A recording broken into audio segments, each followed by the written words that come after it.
Korupsi di Indonesia begitu marak? Bagian satu, korupsi. Itu bukan cuma soal orang jahat. Kalau kita dengar ada kasus korupsi, reaksi paling umum biasanya begini. Ya jelas, orangnya serakah, memang dasarnya tidak jujur, atau memang moralnya rusak, kelihatannya masuk akal. Tapi masalahnya, kalau kita cuma berhenti di situ, kita jadi terlalu menyederhanakan masalah. Karena kenyataannya, korupsi itu tidak selalu dilakukan oleh orang yang dari awal kelihatan jahat. Justru seringkali pelakunya itu orang yang kelihatannya biasa saja, rapi, pintar, punya jabatan bagus, ngomongnya meyakinkan, bahkan kadang dikenal religius, sopan, dan dihormati. Nah, di situ justru pertanyaannya jadi lebih menarik. Kalau orang-orang seperti itu juga bisa korupsi, berarti masalahnya bukan cuma soal orang jahat. Seringkali korupsi itu dimulai bukan dari niat besar buat mencuri, tapi dari hal-hal kecil yang lama-lama dibiasakan. Misalnya mulai dari, ah ini cuman sekali, semua orang juga begitu. Yang penting kerjaan beres. Atau kalau saya terlalu lurus, saya malah susah sendiri. Kalimat-kalimat seperti itu kelihatannya kecil, tapi justru itu pintu masuknya. Jadi korupsi sering bukan dimulai dari kejahatan besar, tapi dari kompromi kecil yang diulang terus sampai akhirnya terasa normal. Dan kalau sesuatu yang salah sudah terasa normal, disitulah masalah jadi jauh lebih serius. Bagian 2, kekuasaan itu mahal, dan kadang orang mau balik modal. Salah satu alasan kenapa korupsi marak adalah karena dalam banyak situasi, untuk sampai ke posisi tertentu itu biayanya mahal. Kita semua tahu dalam realitasnya, jabatan sering tidak berdiri sendirian. Ada relasi, ada dukungan, ada jaringan, ada kepentingan. Kadang juga ada biaya yang keluar, entah langsung atau tidak langsung. Nah, waktu seseorang sudah sampai di posisi tertentu dengan ongkos yang besar, godaan berikutnya adalah balik modal. Ini poin yang penting banget. Karena kalau jabatan mulai dilihat sebagai investasi, maka cara berpikirnya berubah. Jabatan tidak lagi dipandang sebagai amanah, tapi sebagai aset, sebagai akses, sebagai peluang. Dari situ orang bisa mulai berpikir, saya sudah keluar banyak, saya juga harus jaga orang-orang yang dukung saya harus amankan posisi, atau kesempatan ini jangan sampai lewat. Dan ketika pikiran seperti itu mulai masuk, keputusan jadi tidak lagi murni soal benar atau salah, tapi soal untung atau rugi, aman atau tidak, bisa dipakai atau tidak. Makanya korupsi sering bukan cuma masalah karakter pribadi, tapi juga soal bagaimana sistem kekuasaan itu sendiri menciptakan tekanan untuk menyimpang. Bagian 3, korupsi tumbuh subur kalau pengawasannya lemah. Gini, banyak orang tidak melakukan pelanggaran bukan karena semuanya punya integritas tinggi. Kadang alasannya sederhana, karena takut ketahuan, karena takut dihukum, karena tahu risikonya besar. Jadi kalau kita bicara soal korupsi, salah satu pertanyaan paling penting adalah seberapa mudah orang bisa melakukannya tanpa ketahuan. Kalau pengawasannya lemah, audit cuma formalitas, data tidak transparan, dan sanksi tidak konsisten, ya orang akan melihat bahwa korupsi itu risikonya masih bisa diatur. Lalu muncul cara berpikir seperti ini, asal rapi, aman, asal jangan terlalu kelihatan, asal orang-orang tertentu diam selesai, atau kalaupun ada masalah nanti juga bisa diurus. Nah, begitu orang mulai berpikir seperti itu, korupsi jadi bukan lagi sesuatu yang menakutkan, tapi jadi semacam permainan risiko. Dan ini bahaya banget, karena pada titik itu orang tidak lagi bertanya, ini salah atau tidak, tapi bertanya, ini ketahuan atau tidak. Kalau yang bekerja cuma rasa takut ketahuan, bukan kesadaran moral, maka sistemnya memang sudah bermasalah. Bagian 4. Banyak penyimpangan kecil yang dianggap biasa. Ini mungkin salah satu akar masalah yang paling dekat dengan kehidupan sehari-hari.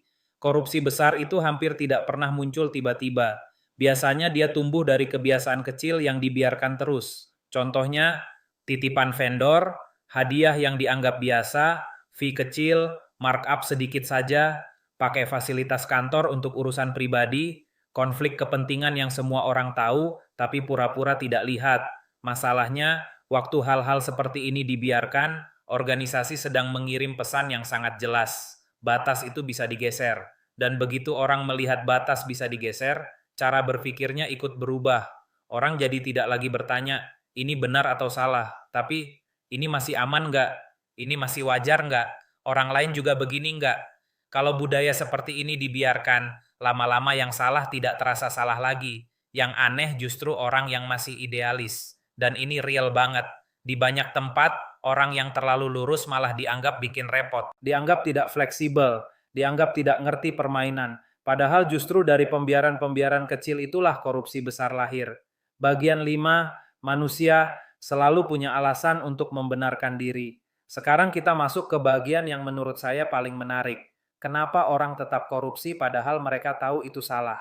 Jawabannya karena manusia itu pintar banget dalam satu hal, membenarkan dirinya sendiri. Jarang ada orang yang bangun pagi lalu bilang, hari ini saya mau jadi penjahat.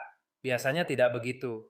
Yang lebih sering terjadi adalah orang bilang ke dirinya sendiri, saya cuma ambil sedikit, saya juga sudah capek kerja, sistem juga nggak adil ke saya melakukannya demi keluarga, orang lain lebih parah, atau kalau saya tidak ikut, saya sendiri yang rugi. Nah, kalimat-kalimat seperti ini penting, karena inilah yang bikin orang bisa melanggar tanpa merasa dirinya sepenuhnya jahat. Mereka tetap ingin merasa dirinya baik, tetap ingin merasa tindakannya masuk akal, tetap ingin merasa ada alasan yang bisa dipahami. Jadi korupsi itu sering bukan cuma soal uang atau kesempatan, tapi juga soal cerita yang dibangun di kepala pelakunya. Dan kalau cerita itu didukung oleh lingkungan, atasan, budaya, bahkan contoh dari orang lain, maka rasa bersalah jadi makin tipis. Akhirnya yang salah tidak terasa terlalu berat, karena semuanya sudah terasa masuk akal. Bagian 6, pemimpin punya pengaruh besar, bahkan saat mereka diam, banyak organisasi suka bicara soal integritas, punya slogan, punya poster, punya kode etik, punya seminar, tapi jujur saja, yang paling menentukan itu bukan poster, bukan slogan, bukan pidato. Yang paling menentukan itu atasannya seperti apa. Kalau pemimpin ngomong soal etika tapi diam waktu ada pelanggaran, orang akan lihat. Kalau pemimpin ingin hasil bagus tapi tidak peduli caranya, orang juga lihat. Kalau pemimpin melindungi orang dekat, bawahan pasti paham pesan aslinya. Karena dalam organisasi, orang belajar bukan cuma dari aturan, tapi dari apa yang ditoleransi. Dan kadang yang merusak itu bukan atasan yang ikut mencuri, tapi atasan yang tahu ada yang salah, lalu memilih diam. Diamnya pemimpin itu bisa lebih berbahaya daripada pelanggaran kecil, karena diam itu memberi sinyal bahwa batasnya longgar, bahwa hal seperti itu masih bisa diterima.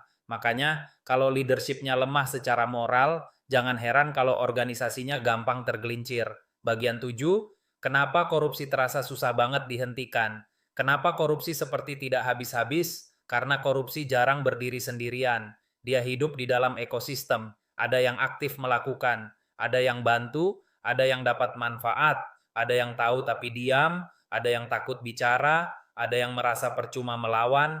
Jadi masalahnya bukan cuma satu orang ambil uang, masalahnya adalah terlalu banyak orang menyesuaikan diri terhadap sesuatu yang salah.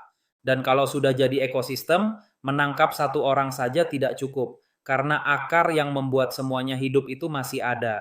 Tekanannya masih ada, budayanya masih sama, pengawasannya lemah, pembenarannya masih hidup, dan orang-orang masih belajar bahwa diam itu lebih aman daripada melawan. Itulah kenapa setiap kali ada kasus besar, kita marah sebentar, lalu beberapa waktu kemudian muncul kasus baru lagi. Bukan karena kita tidak tahu korupsi itu salah, tapi karena sistemnya belum benar-benar membuat korupsi itu sulit, penutup. Jadi kenapa korupsi di Indonesia begitu marak? Bukan cuma karena ada orang serakah, bukan cuma karena ada pejabat yang tidak jujur, tapi karena ada sistem yang memberi peluang, ada kekuasaan yang mahal, ada pengawasan yang lemah, ada budaya yang permisif, ada pemimpin yang tidak memberi teladan, dan ada manusia yang selalu punya alasan untuk membenarkan apa yang sebenarnya salah. Korupsi itu tidak tumbuh dalam semalam, dia tumbuh pelan-pelan. Dari pembiaran, dari kompromi, dari kebiasaan, dari diamnya orang-orang yang sebenarnya tahu ada yang salah. Kalau kita benar-benar mau melawan korupsi, kita tidak cukup cuma marah waktu kasusnya muncul. Kita juga harus berani melihat akar masalahnya, karena selama yang diperbaiki cuma permukaannya, masalah ini akan terus muncul dalam bentuk yang berbeda. Pada akhirnya, korupsi bukan cuma soal uang yang hilang, tapi soal kepercayaan yang rusak, soal masa depan yang dikorbankan, dan soal bagaimana sebuah bangsa bisa terus dirugikan oleh kompromi yang dibiarkan terlalu lama. Kalau Anda suka pembahasan seperti ini tentang fraud, integritas, tata kelola, dan psikologi di balik penyimpangan, subscribe channel ini. Karena memahami korupsi itu tidak cukup cuma lihat kasusnya. Kita juga perlu paham manusia, budaya, dan sistem yang bikin semua itu terus terjadi. See you on the next video. Bye-bye.